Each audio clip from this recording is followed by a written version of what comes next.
Thanks for listening to the Thyroid Fixer podcast with your host, me, Dr. Amy Horniman, aka the Thyroid Fixer, functional medicine practitioner, hormone and weight loss expert. We're talking all things thyroid, hormone, and health related in order to empower, educate, and transform you. So if you're ready to get your life back, let's get started. I want to talk today about how Hashimoto's is diagnosed and what are the 5 stages of Hashimoto. So you can really see what stage you're in and what you can actually do about it. So this is going to be a game changer for you. And you can probably hear the excitement in my voice. The latest introduction, the latest member of the family to the Fixer line is Metabolism Fixer. And this, oh my God, I formulated this just for all my people out there that need to lose weight, that need help in the weight loss department, that can't lose weight no matter what they do, that feel like they have a slow metabolism, and that might be thinking of trying all those peptides out there, you know, the Beverly Hills soccer mom drug of choice for weight loss peptides. Or even if you're on them already and you're like, man, these are really expensive and I'm still not losing weight, add in Metabolism Fixer. Here's what I did. I took the power of T2, which increases your basal metabolic rate while you are sitting there watching Netflix. You're burning fat while you're watching Netflix. I combined it with a very unique patented ingredient called Suppressa. Suppressa has multiple clinical trials backing its efficacy in reducing your appetite, decreasing snacking, and providing way more control over your food intake. It is amazing.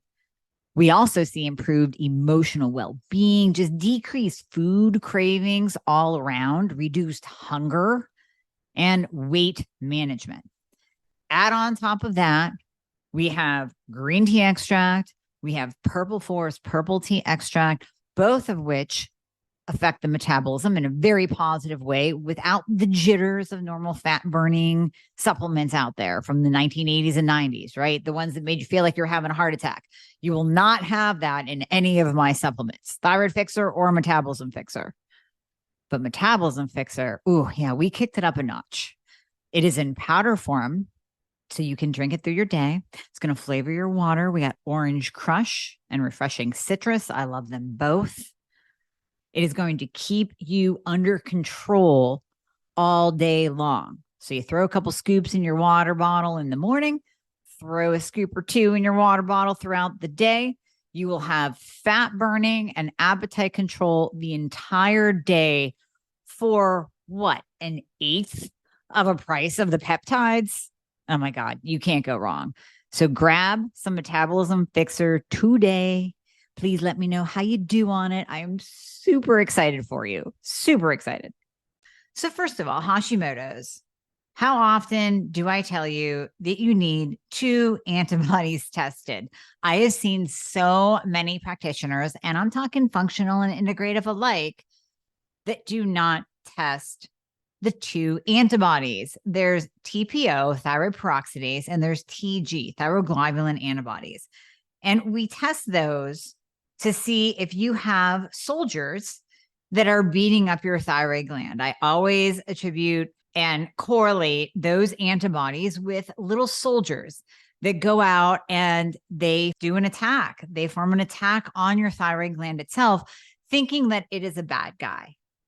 When those soldiers start to build up, and this is what we're going to talk about in the different stages of Hashimoto's, when those soldiers build their army, then we have the possibility that those soldiers can go and attack another part of the body. And that's where you're going to see multiple autoimmune conditions. And that's in the latter stage, that's stage 5 of Hashimoto's. But we want to look at the TPO and the TJ antibodies because that tells us whether or not you even have the army starting. Now, here's the thing. Those can come back as a false negative quite often. And we do know that Hashimoto's makes up 95% of all hypothyroid cases. Only 5% of hypothyroid cases are caused by that direct hypothyroid state, meaning that you, let's say, had chemotherapy, radiation, you had an eating disorder where you restricted your calories, you over-exercised, you caused stress to the thyroid gland itself, where the thyroid gland basically just stopped working, crapped the bed, as opposed to the autoimmune form, Hashimoto's, where it's slowly being destroyed. And in that destruction, it's no longer working properly, but it wasn't directly affected by an outside force or a behavior that caused it to shut down and stop working properly. So we have to distinguish between the two, but it's also important to note that Hashimoto's really that's 95% of all cases of hypothyroidism. So if you're a hypothyroid patient and you are one of the few that says, I don't have any antibodies. My doctor always told me that I didn't have Hashimoto's because there's no antibodies present. Number one, you have to get those antibodies tested more than once. It's not just a one and done, one-time look. Oh, there's 0. Okay, you're good to go. You want to continue getting those antibodies checked. Now, you don't have to do that every single lab test, but I would say if you are telling me that you had your antibodies checked 2 years ago and they were 0, and your doctor told you you don't have Hashimoto's, but you have all of these hypothyroid symptoms, get the TPO and TG antibodies retested to see what they are. And here's the thing, they should be 0. Just because that lab value, that standard lab value range says less than 9, less than 34, less than whatever, if you're coming in with any number whatsoever, that is an antibody against your thyroid. And to me, and to functional medicine, that is Hashimoto's. We want those antibodies at 0, and we want them staying at 0. Now, you can also be living a really clean lifestyle. So I always refer back to the conversation I had with Cynthia Thurlow, and I just had another one with her recording for her podcast the other day. And she has 0 antibodies, but she knows she has Hashimoto's. That's exactly the same as myself.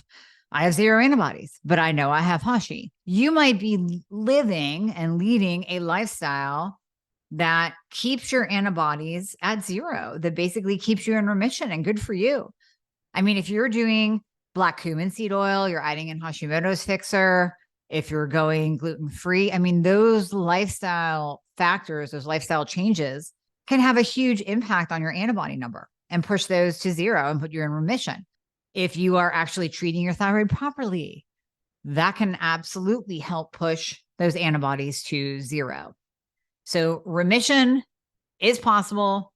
Remission is what we go for. 0 is what we go for.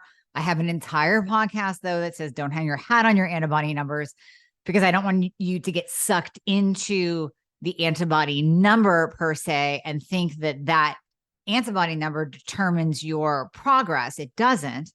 Those can float up and down.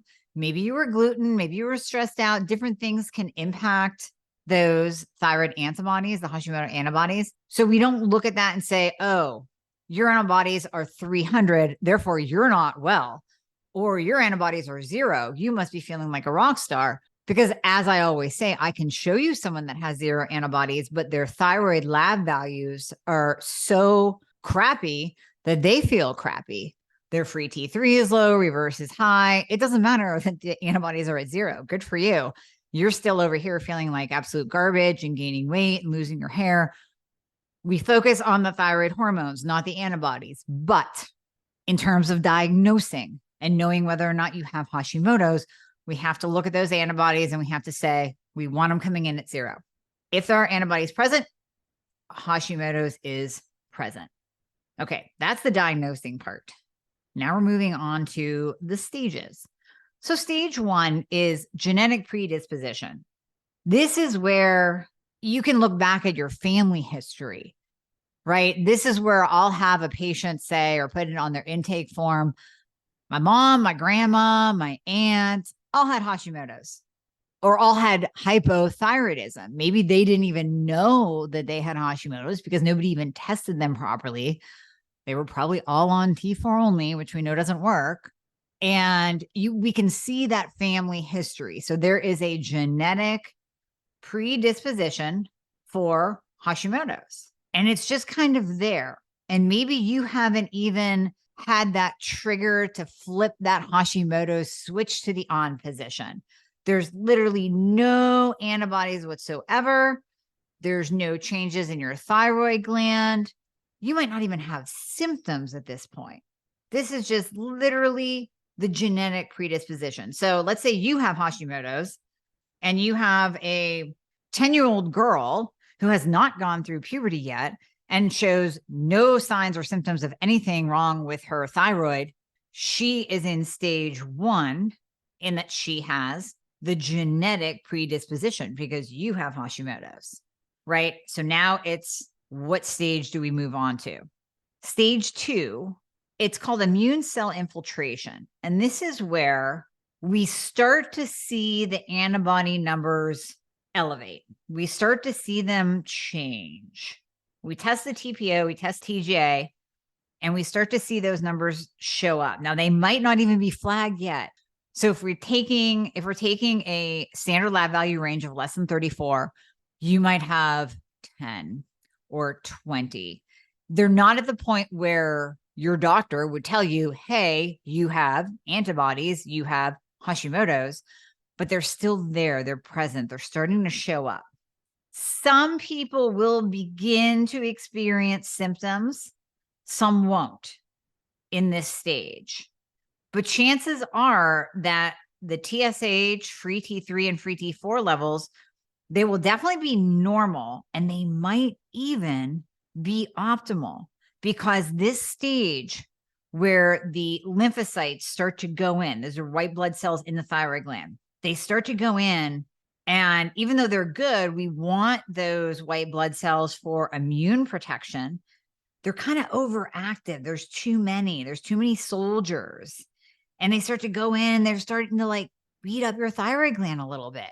So if we have an army and we send them out to war, and the army only has 10 guys, they're not going to be that strong of an army, not a powerful force to be reckoned with. But if there's 2,000, now we have an issue. Now we have a really strong army attacking, and we have very little defenses against that many soldiers, against that many attackers. So this is where those white blood cells start to infiltrate, the lymphocytes start to infiltrate, and they start to wreak havoc on the thyroid gland. This can actually go on for decades. This is the classic presentation. This is where I meet with a patient and we diagnose them with Hashimoto's, and they say, this pisses me off because this started about 10, 20 years ago. And everybody told me I was normal and everyone ignored me. Right, exactly. I have a friend who has a son. He's about 21 years old, 21, 22. And he was just diagnosed. We just got him diagnosed with Hashi. And we can trace it back to when he was 11. And of course, she went to an endocrinologist, even though I told her not to. She went to an endocrinologist who, of course, threw in a TSH test, a free T4 test, never tested his antibodies at all, and told her, oh, yeah, he's normal. Everything's fine. Nothing's wrong with his thyroid. Meanwhile, he started having symptoms at the age of 11. Now we can diagnose him properly because we tested him properly for Hashimoto's, and we can actually see that the antibodies are present, but it started about 10, 11 years ago. So this is where the symptoms can begin, even in stage 2. They can begin and they can start to wreak a little bit of havoc. Not something that we want. Now, we also see a lot of gut issues here, or at least the gut wall function starts to break down, leaky gut, because when we're talking about any autoimmune condition, it's a 3-legged stool. Genetic predisposition is one leg. Leaky gut, gut infiltration is the second leg. And then the trigger is the third. The trigger can be puberty, pregnancy, hormonal changes, horrendous stress, Epstein-Barr virus flare. Those triggers can come up at any point of time, but we have to have that leaky gut component as a part of the 3-legged stool for autoimmune, specifically Hashimoto's that we're talking about here. Now, that intestinal permeability, that leaky gut, that can be something that you begin to address in the early stages. So my friend's son, if we were able to actually get him a diagnosis at the age of 11, and we started healing his gut, and we started intervening at such a young age with black cumin seed oil, going gluten-free, because we know gluten is a huge contributor to gut permeability and leaky gut. If we started doing those things, he may have reversed his Hashimoto's at a young age, kept it in remission, and never experienced the symptoms that he experienced from age 11 to age 21. So this is the time, if you can catch it early enough. And this is also the time where my answer to the medication question changes. So I get the question of, do I need to be on medication the rest of my life? No, if you catch it early. So if we can catch that thyroid destruction early on, then we can actually keep someone potentially off of thyroid hormone replacement therapy, because we're stopping the destruction of the thyroid gland at an early state. And if you stop the destruction, then the thyroid gland can produce T4 and T3 in the proper amounts that it's supposed to. It can also convert T4 to T3 properly with the conversion that's actually done in the thyroid gland and not the gut and not the surrounding tissues. So we have the genetic predisposition is stage 1, immune cell infiltration, stage 2. So let's move on to stage 3. And this is where you're going to most resonate. This is stage 3, where hypothyroid symptoms really start to rear their ugly head. This is also the stage where you will be called normal by your doctor, mainly because they're not testing you properly. So in stage 3, TSH will most likely be within that standard lab value range. TSH is not going to be flagged high yet. It's not. And if you're lucky enough to get your free T3 and free T4 tested, those might start to shift a little bit, especially in functional medicine eyes. This is where you're going to be rolling in with a free T3 of maybe like a 2.9 or a 3. You're going to be in the lower half of the range. You're definitely not going to be in the upper quadrant of the range where it's optimal. And we're going to start to be able to tie your symptoms together with that low T3. But if you're in the conventional medicine system, you're going to go another, let's say 12, 24, 36 months suffering with symptoms until anyone pays attention to you or until you move into stage 4. So stage 3 is still where the antibodies, they're going to start climbing. They're going to start climbing, but your conventional doc is going to wait and watch. We're just going to keep an eye on it. Well, wait, doc, but I'm 10 pounds heavier, 20 pounds heavier than I was last year. And I'm super tired during the day. Like, I don't think I should be that tired. Well, yeah, but your numbers look fine. You're normal. So we're just going to watch it. Let's retest in 6 months to a year. Oh, okay. So 6 months from now, I can be another 10 pounds heavier. And maybe I'll lose my job because I can't think and I'm not productive and I have no motivation and I'm depressed and I'm anxious and I have brain fog and this excess weight is making me more depressed. But yeah, definitely. Let's wait another 6 months until those numbers actually fit into your category of paying attention to me as a patient. That makes sense. And I know you all have been through that, as have I. Stage 3 is where we have to stand up. Stage 3 is where you have to seek functional medicine. Stage 3 is where you have a chance at losing those 20 pounds you just put on and not putting on another 20. But if you don't catch it in stage 3 and you stay in the conventional system, you're going to move on to stage 4. And this is overt hypothyroidism. This is where conventional medicine might actually say, guess what, Susie? You have a thyroid problem. Stage 4 is where your thyroid gland has begun to epically fail. It is not producing T4 and T3 on its own anymore. It's destroyed. We can see it on an ultrasound. It looks like Pac-Man attacked your thyroid gland. Your TSH will be elevated. Your free T3 and free T4 might actually be flagged low to where you will get paid attention to by conventional medicine. And this is where you are actually diagnosed, but this is where your symptoms have gotten to a point of interfering with quality of life for sure. And you're most likely starting to see other disease states with it. So this is where we'll see lowered sex hormones. Whether you are in perimenopause or menopause, doesn't matter. Maybe you're pushed into an early menopause because of this stage of Hashimoto's, the destruction of your thyroid gland and the subsequent effect on other organs, other systems, other parts of the endocrine system, such as your sex hormones. So sex hormones could start to go down. Insulin resistance, type 2 diabetes starts to show up. We start to see changes in lipid profiles, definitely changes in inflammation. Because with any autoimmune condition, and we're going to talk about stage 5, where we progress to other autoimmune disorders, in stage 4, this is where the inflammatory process really kind of amps up.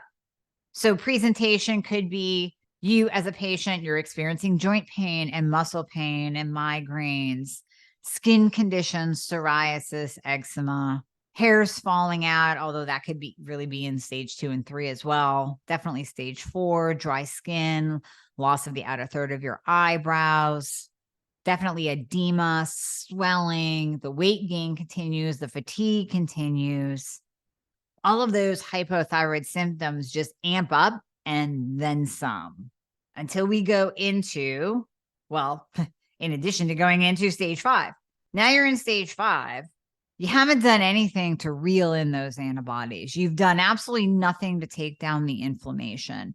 No one has helped you. Everyone's told you you're normal. Maybe you're put on T4 only. You're not gluten-free yet. You haven't even started taking black cumin seed oil, Hashimoto's fix, or nothing. You've done nothing. Now you're moving into stage 5, and this is where autoimmune begets autoimmune, where we see one, we see more than one. This is where we will start to see celiac, Sjogren's. I mean, psoriasis is already an autoimmune condition, and that's how I know that I have Hashimoto's, because I have other autoimmune conditions. There's no way I have hypothyroidism in and of itself, non-Hashimoto's hypothyroidism, if I have psoriasis. It doesn't even make sense. Sjogren's, lupus, God forbid, MS.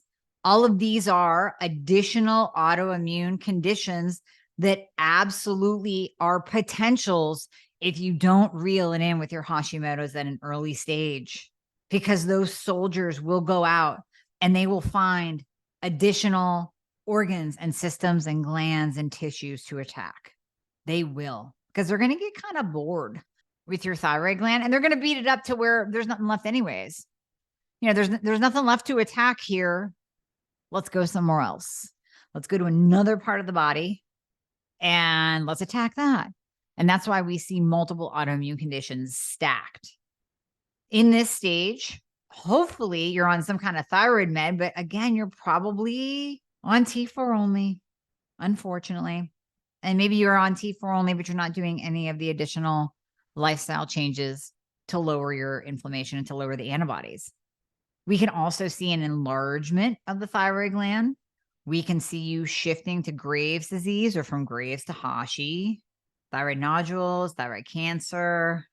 These are all kind of potentials once you are in this latter stage. And this is also the stage in which we see a lot of total thyroidectomies, partial thyroidectomies, and radioactive iodine treatment of the thyroid gland.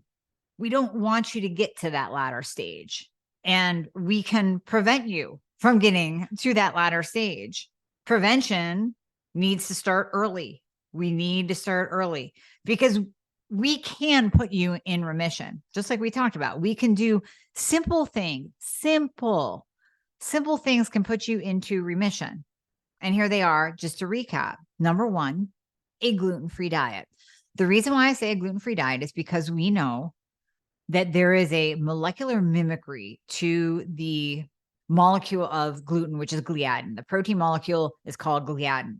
And when we eat gluten with that protein molecule, our soldiers see that as identical to the thyroid gland, identical. So if there's a threat coming in, your soldiers are going to go out and attack. They attack that gluten molecule. They move over and they attack your thyroid. Now, if you continue eating gluten, and this is where I tied in non-lifestyle changes to the latter stage of Hashimoto's and other really scary autoimmune conditions, if you continue eating gluten and then your thyroid gland or your thyroid soldiers sees that gluten and goes out and attack, and there's nothing more to attack, the thyroid gland is done. It's shot. It's like the size of a pea. Or maybe you already had it removed because you've progressed so far. You were at the point where time to just take it out or kill it, destroy it. Now, what are those soldiers going to do? They're going to go and attack something else. If it's your brain and spinal cord, that's MS. If it's your joints, that's rheumatoid arthritis. If it's your small intestine, that's celiac. They're going to move on to somewhere else. So going gluten-free is imperative if you have Hashimoto's or any autoimmune condition for that matter. Adding in Hashimoto's fixer, black cumin seed oil, significantly reduces inflammation. And I will put the link to the podcast that I did where I dove deep into the benefits of black cumin seed oil. They are far more than just lowering antibodies, reducing inflammation, reducing pain, prevention of cancer, balancing insulin. I mean, the list goes on and on. Adding that in, I think, is something everybody should do, but adding in black cumin seed oil is imperative as well. Possibly going on low-dose naltrexone. And you can stack LDN with black cumin seed. I go into, in that episode, I also dive into why some people can't take LDN, but definitely adding in LDN can help in addition to the black cumin seed oil if you tolerate it. And then being on the right thyroid medication treatment, the right thyroid hormone replacement treatment. Doing that can help so much. It helps so much. Yes, it's going to help you as a person with your symptoms because you're going to have the right amount of thyroid hormone coming into your system and being utilized by your body in the proper way, making sure you're converting enough T3, free T3 is optimal, reverse T3 is optimal, all the things, symptoms go down. Yes, that's important to your quality of life, but it's also important for support of your thyroid gland. Now, it's not going to necessarily stop the destruction of your thyroid gland. It doesn't directly affect the antibodies. Giving you T3 is not going to directly lower your antibodies, but it's going to help your body as a whole because it doesn't have to fight as hard to convert all that T4 only that your doctor is giving you over to T3. Instead, it's converting it to reverse T3 and putting your body in survival mode. It just takes the stressor off, and it takes the stress off of you. I mean, let's face it. When you're walking around 20 pounds heavier, brain fog, fatigued, are you really going to give a shit about the food that you put in your mouth? Or are you just going to be like, I just give up. Give me the gluten. Yep. Give me the donut. Just give me the freaking cookies. Because I don't care, because nothing else is working. That's where the thyroid hormone replacement comes in, just to improve quality of life. It's going to have an indirect effect on your antibodies. Trust me, it has an indirect effect on your antibodies. Might not be anywhere in scientific literature, but it does. Two more. Number one, testosterone. So testosterone, I have talked about it many, many times, lowers Hashimoto antibodies. There is a study on this. It was done on men, not on women, even though women are more affected by Hashimoto's. I mean, like 10 times more than men. The reason why we're 10 times more affected by Hashimoto's is because we have lower testosterone levels as compared to male counterparts, just in totality. Our testosterone should never be 800. A male's testosterone should be at least 800. So in general, we produce less testosterone. Testosterone is very protective against autoimmune conditions, and it helps to lower Hashimoto antibodies. So this study found that when men were given exogenous testosterone to get their numbers up, they saw a reduction in Hashimoto antibodies. Pretty cool. So for us ladies, we can add in testosterone and get our testosterone number to optimal.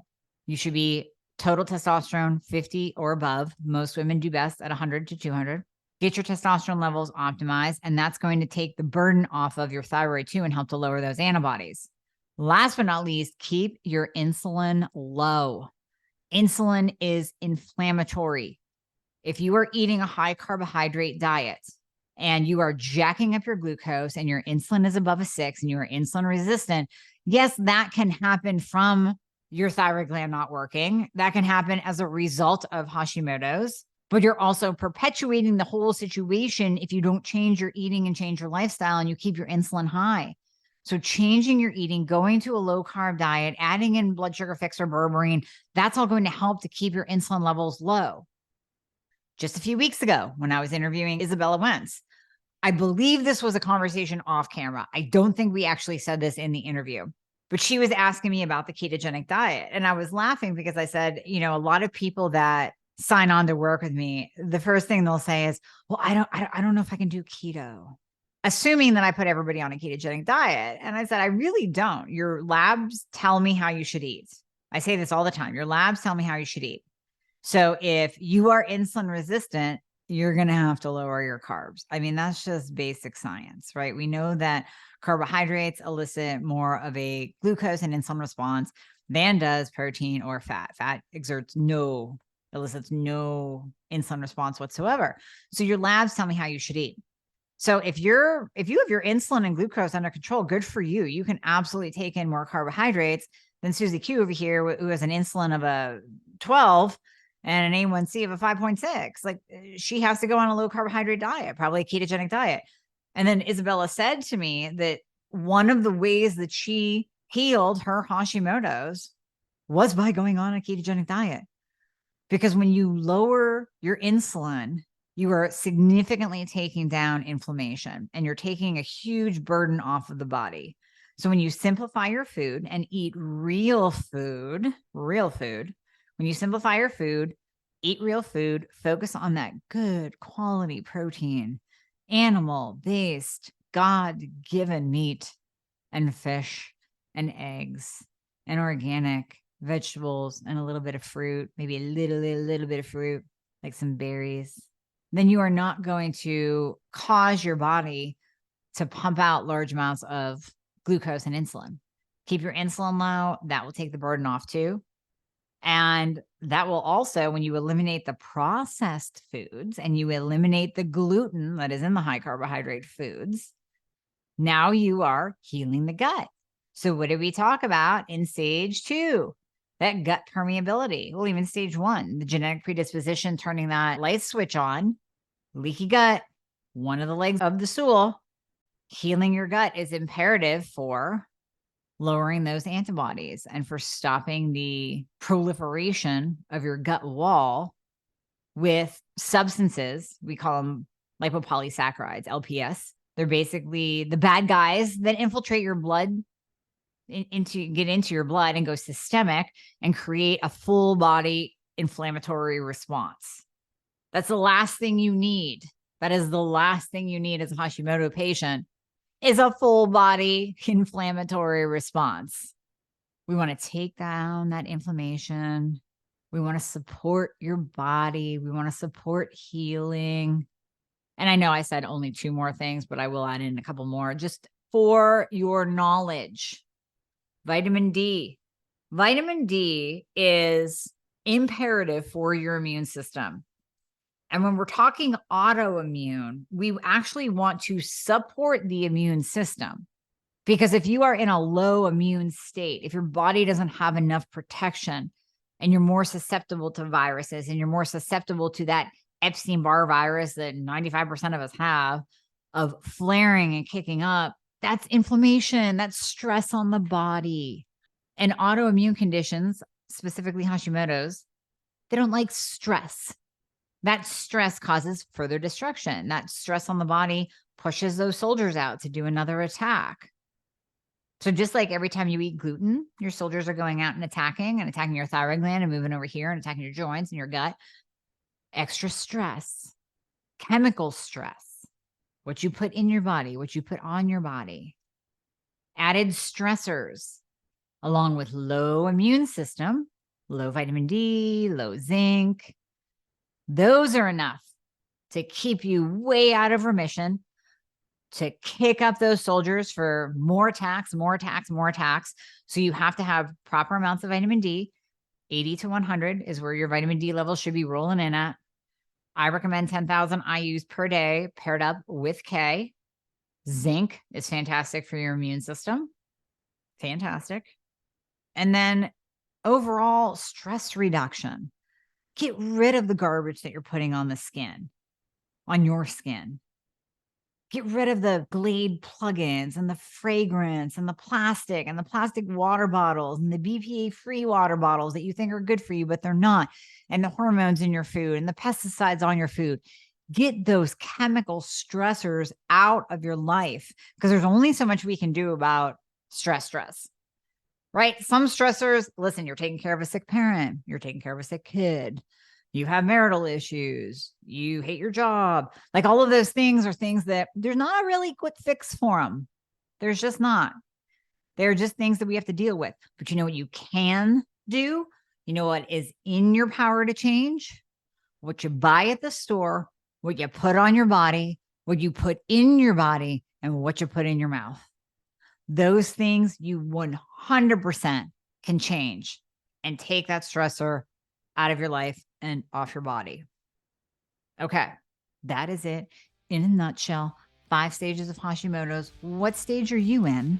And what, after this conversation, what can you do to change things? Whatever stage you're in right now, what steps can you do to make an impact on how this disease will progress or won't progress as you move along in your life?